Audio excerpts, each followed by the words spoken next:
Relationship, কোনো প্রেম বা কোনো কিছু আমার ধারের কাছে কোনোদিনও ভিড়তে পারবে না। মানে আর বিয়ে, প্রেম বা কখনোই অন্য না। কারোর সাথে সংসার করা এগুলো ভাবতেই পারো না বা করবাও না। কখনোই না। শুধুমাত্র আমি আমার কাজটাকে ফোকাস করছি, আমার চলচ্চিত্র বা আমার সন্তান, আমার পরিবার। একটা সময় কিছু সামনের দিকে নিজেকে কিভাবে চিন্তা করছো, মানে এভাবে কি তুমি কাটিয়ে দিবে সারাটা জীবন?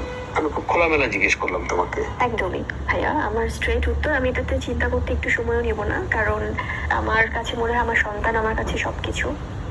ফার্দার কোনো রিলেশনশিপ, কোনো প্রেম বা কোনো কিছু আমার ধারের কাছে কোনোদিনও ভিড়তে পারবে না। মানে আর বিয়ে, প্রেম বা কখনোই অন্য না। কারোর সাথে সংসার করা এগুলো ভাবতেই পারো না বা করবাও না। কখনোই না। শুধুমাত্র আমি আমার কাজটাকে ফোকাস করছি, আমার চলচ্চিত্র বা আমার সন্তান, আমার পরিবার। একটা সময় কিছুদিন পর তুমি আর নায়িকা থাকবে না, হয়তো 2, 4, 5 বছর পর। তখনও কি তুমি তোমার এই পণে যেটা পণ করেছো সেটাতে স্থির থাকবে নাকি না আবার সিদ্ধান্ত বদল করতেও পারো? না, একদমই না ভাইয়া, এই সিদ্ধান্ত কখনোই বদল হবে না, আল্লাহ যদি আমাকে সুস্থ রাখে, ভালো রাখে। কারণ পরিবার আমার থেকে কাছে চাপ আসবে না? না, কারণ আমার কাছে মনে হয় যে আসলে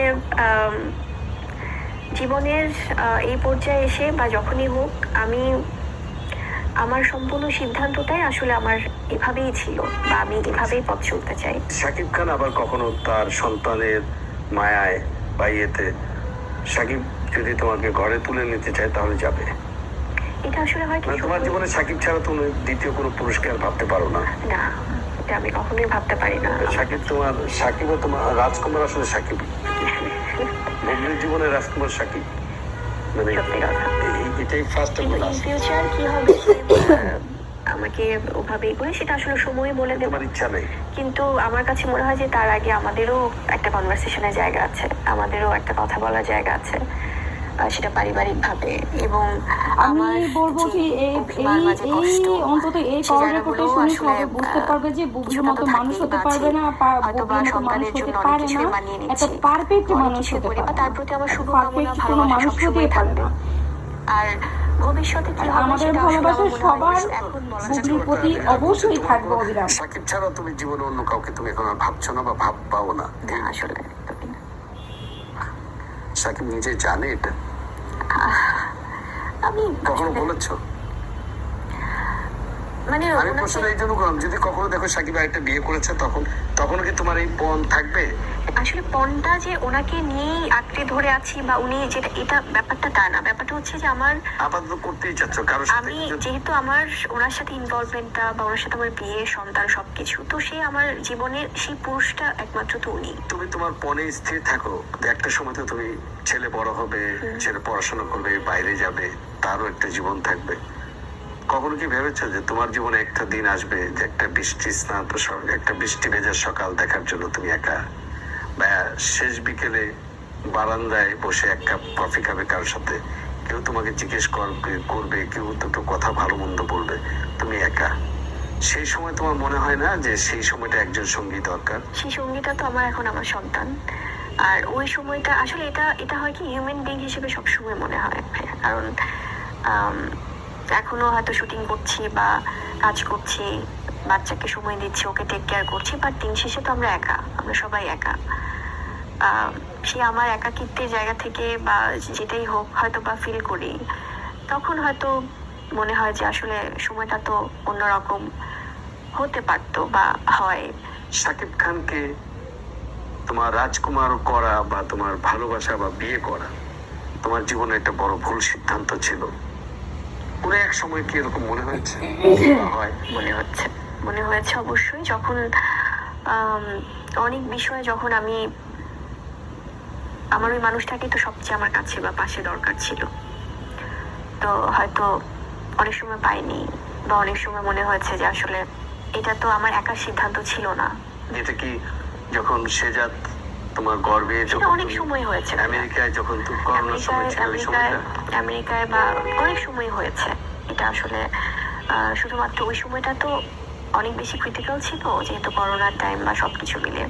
এছাড়াও অনেক সময় মনে হয়েছে যে আসলে এই মানুষটা বা এই কাছের মানুষটার আমার সবচেয়ে সাপোর্টটা দরকার ছিল, তখন হয়তো বা আমি সামহাও হয়তো হয়নি, তো তখন মনে হয়েছে আসলে হয়তো বিশ্বাস করাটা ভুল হয়েছিল। কিন্তু বিয়ে, সন্তান এগুলো ভুল ছিল এটা বলবো না, কারণ এটা সম্পূর্ণ আল্লাহ প্রদত্ত জিনিস ভাইয়া। কারণ সন্তান বা বিয়ে এটা তো সব আল্লাহ লিখে রাখে। তো সেক্ষেত্রে আমি ভুল বা সঠিক বলার কেউ না, কিন্তু মনে হয় যে আসলে হয়তো সবকিছু বিশ্বাস না করলে জীবনটা আর একটু অন্যরকম হতো। যারা তোমাকে অপছন্দ করে, যারা নানা ধরনের নোংরা কথা বলে, তারা বলার চেষ্টা করছে বীরের বাবা শাকিব খান, তাতে কোনো সমস্যা নেই, তারা মানে শাকিব নিজেই সেটা বলে আমার সন্তান, কিন্তু বুবলি যে শাকিবের স্ত্রী এটা কোনো প্রমাণ নেই। মানে এটা কি এরকম? আমাদের শরীয়ত মোতাবেক আমাদের যে রেজিস্টার বিয়ে হতে হয় না, সেটা হচ্ছে মুন্সি ডেকে কলমা পড়ে আমরা কবুল বলে বিয়ে হয় আমাদের ধর্মীয় মোতাবেক, কিন্তু জায়েজ আমরা এইভাবেই দেখেছি আগে। এখন কাজী অফিসে রেজিস্ট্রি করতে হয়। তোমাদের বিয়েটা কি ঢাকায় হয়েছিল না দেশের বাইরে? পুবাইলে হয়েছিল। হ্যাঁ? বিয়েটা পুবাইলে শাকিব খানের বাড়িতেই হয়েছিল। মোবাইলে হয়েছিল? Exactly. তাহলে সেটা তো নিশ্চয়ই কাজই ছিল। অবশ্যই। এবং আমার কাছে মনে হয় যে আসলে এগুলো এক ধরনের আসলে গুজব ছড়ানো, যে কারণ তাহলে তো আমাদের আজকে 9 বছর হচ্ছে আমাদের সবকিছু মিলিয়ে ওনার সাথে আমার পরিচয় বা সব, আর আমাদের বিয়ের বয়সে তো হয়ে যাচ্ছে অলমোস্ট 6-7 বছর। ছিল তাহলে নিশ্চয়ই একদমই ছিল। এবং সবচেয়ে বড় জিনিস হচ্ছে যে ওখানটাতে যে আমাদের সংসার ছিল পুবাইলে, সেখানে আমরা যে একসাথে স্টে করতাম, থাকতাম, বাজার জান্নাতে, যেটা জান্নাতে, রাইট। এবং ওখানটাতে ওখানকার সবাই জানে, এবং আমাদের কাছের যারা ডিরেক্টর প্রডিউসার তারাও জানে। এখন হয় কি ভাইয়া, এই জিনিসগুলো না খুব মানে ফালতু ভাবে মানুষজন নিয়ে আসার চেষ্টা করে। এটা ওই যে ওই গ্রুপগুলোই করে, ঘুরে ফিরে একই এরাই করে। খান সাহেব মস্ত বড় নায়ক, মানে শাকিব খানের কথা বলছি, অনেক ধন্যাঢ্য। হ্যাঁ, তো আমরা যারা তাকে চিনি একভাবে, আমরা অনেক সময় বলি দুষ্টামি করে কৃপনের ইয়ে। তোমাকে বিয়ের দিনে কি উপহার দিয়েছিল সে? সবচেয়ে নিশ্চয়ই তোমাকে খুব একটা চমক দিতে চেয়েছিল। সারপ্রাইজিংলি যেটা ছিল যে আসলে আমাদের প্রথমত আমার প্রচুর যে শপিং করা বা আমার না খুব একটা চাহিদা নেই বাবু ভাই। না, আমার যে আমাকে এটা কিনে দিতে হবে, ওটা কিনে দিতে হবে। তো প্রতিনিয়ত সে বিয়ের সময় যেটা হয়েছে যে আসলে যেটা অর্নামেন্টের ব্যাপারগুলো বা যেটা যাই থাকুক, আসলে ওগুলো একদম ব্যক্তি বিষয়ের মধ্যেই রাখি।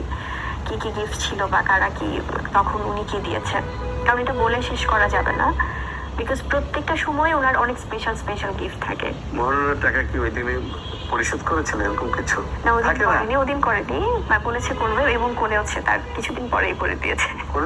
হ্যাঁ। কেমন ছিল? 1 কোটি?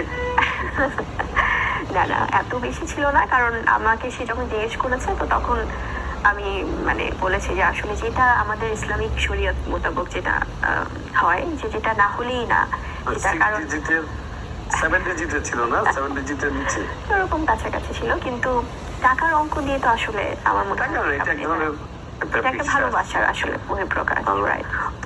তোমার সাথে যে মোমেন্টটা, যে সুন্দর মুহূর্তগুলো তোমরা কাটালে, কত বছর তখন সেখানে তোমাদের একটা ইয়ে ছিল? আমাদের হয় কি ভাই, মানে সুন্দর মোমেন্টস গুলো মানে এমন না যে খুব পরিকল্পনা করেছে। মানে ওই সময়টা, বিয়ের পরের সময়টা, ওইটা অনেক দিন ছিল, খুব ভালোভাবেই ছিল। তাজমহলে গেলে কি পরেই? হ্যাঁ, তাজমহলের ব্যাপারটা তো তার পরেই ছিল, এবং আমরা আজমির শরীফেও গিয়েছি। এবং যেটা হয়েছে যে খুব সুন্দর আসলে হয় কি, যখন আমাদের প্ল্যান করে হানিমুনে তো যাওয়া হয়নি ওভাবে, বা ঘুরতে যাওয়াটা হয়নি, যেহেতু উনিও কাজ করেন, ওনার জায়গাটা থেকে উনিও ব্যস্ত থাকেন, এবং আমিও ফিল্মে কাজ করছি। তো সেখান থেকে হয় যে আমরা যখন একসাথে বসে খাবার খেতাম, সেই সময়টা আমাদের জন্য অনেক সুন্দর হয়ে যেত। দেশের বাইরে তো আমরা প্রচুর গিয়েছি শুটিংয়ে, তখন তো আসলে ঘোরাঘুরি করা যেত না, বাট উনি আমাকে অনেক সুন্দর জায়গা দেখিয়েছে যখন আমরা শুটিংয়ে গিয়েছি, সেটা টার্কি, অস্ট্রেলিয়া বা ইটালি, সুইজারল্যান্ড, ইন্ডিয়া, থাইল্যান্ড, অনেক জায়গাতেই আমরা শুট করেছি। এবং প্রত্যেকটা জায়গাতে যেমন ওনার কিছু বিষয় থাকতো, আমি লিটারালি ভাত খেতে খুব পছন্দ করি, মানে সেটা ডায়েটে থাকলেও আমার রাইসটা থাকতেই হয়। তো হয়তো বা আমরা কোথাও একটা শুট করছি যেখানে আশেপাশে কোনো রেস্টুরেন্ট নেই যেখানে ভাত আছে, বাট সে ঠিকই বলবে যে ওর জন্য আসলে ভাতটা অ্যারেঞ্জ করতে বা নিয়ে আসতে। এবং আমার জন্য তখন আমি যখন বলতাম যে আমি তো একা খাবো না, তো তখন উনি বলতো যে আচ্ছা আমি তো ডায়েটে আছি, আমি তো খাবো না। তো যখন দেখছে যে ফাইন আমি বলছি একসাথে আমরা বসে খাচ্ছি, তো তখন আমার জন্য উনি আবার একটু রাইস খাচ্ছে, আবার আমাকে একটু করে বকা দিচ্ছে যে তোমার জন্য কিন্তু আমার ভাতটা খাওয়া হলো এখন। তো এই যে একটা ভালোবাসা, একটা কেয়ার, কিন্তু এই জিনিসগুলো না হঠাৎ করে একটু মুড সুইং হয়ে যায় হঠাৎ।